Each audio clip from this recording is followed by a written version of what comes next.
இதுக்கு என்ன செய்ய போறேன் நான் இங்க் கொஞ்சம் pour பண்ண போறேன் இங்க் black இப்போ நான் இதுல இங்க் இப்போ இதுல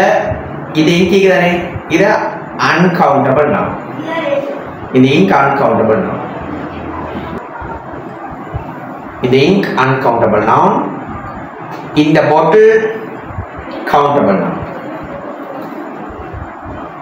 in the bottle countable noun இப்போ இதில் ஊற்றிக்கிற ink uncountable noun அதான் ink clear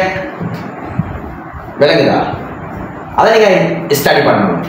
இதில் இருக்கக்கூடிய விஷயங்கள் இப்போ உதாரணமாக சுகர் வந்திருக்கிற இப்போ சுகர் அது பொதுவாக நிறைய இருக்குமே கடைகளில் போகணும்னு சொன்னால்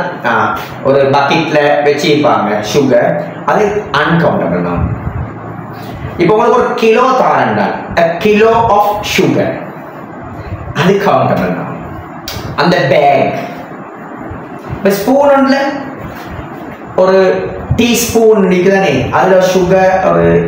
ஸ்பூனில் வச்சுருந்துச்சுன்னா a spoon of sugar a spoon of salt இப்போ வாட்டர் பாருங்க water uncountable now a bottle of water a glass of water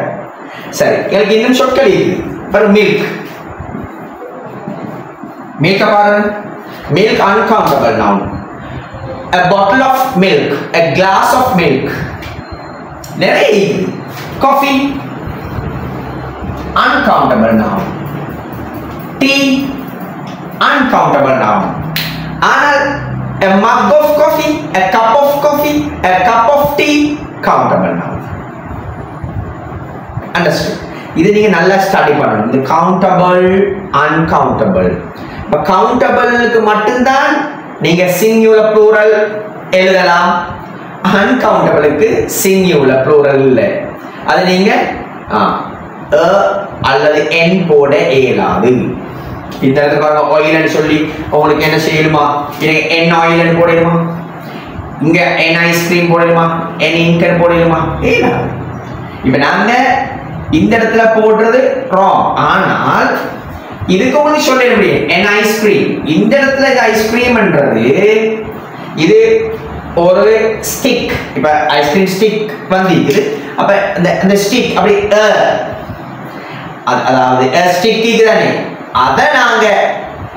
refer பண்ணி அதை அந்த மீனிங்ல நாங்கள் வாக்கியங்கள் பேசக்கூடிய நேரத்தில் எழுதக்கூடிய நேரத்தில் அப்போ என் ஐஸ்கிரீம் என்று எழுதலாம் கிளியர்